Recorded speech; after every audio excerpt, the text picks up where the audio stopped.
Move on. It's easier said than done. If it was easy, we could all just do it without a second thought. And I'm referring to many different things. When you read or hear the words move on, your mind may instantly think of moving on from someone. And that would make sense, because feeling stuck and feeling like you need to move on can mostly come from being fixated on a relationship or a person you don't want to lose. But we all have different things that we might be trying to move on from. Things that we might not want to acknowledge or talk about.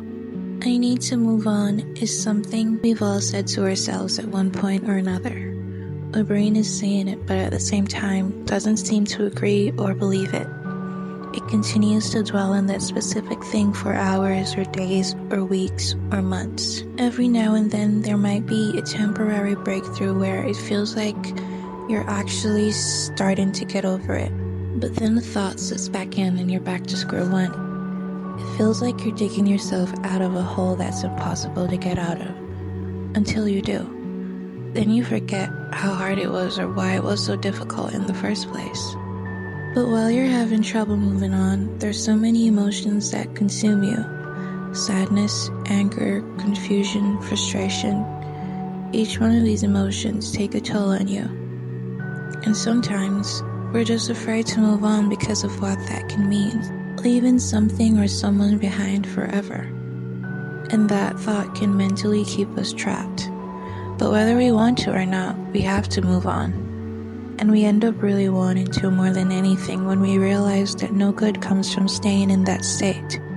It's really hard to accept something for what it is, but we continue to learn that some things are just out of our control. And there's really nothing that we can do about it. And as hard as that truth might be to accept, in order for us to continue living our lives, we have to accept it and move on. We never anticipate having to move on from some things, especially the things we hoped we'd be able to keep forever and not have to let go of.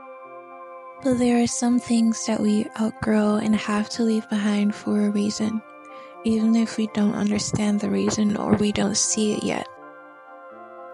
And once we finally moved on and we look back at things, we'll truly understand why we had to let it go. And although there is no guarantee that we won't end up in another situation that we'll have to move on from, and we know it's bound to happen again, we keep moving forward anyway, because it's really all that we can do. All the best to everyone for the new year. Goodbye and stay safe.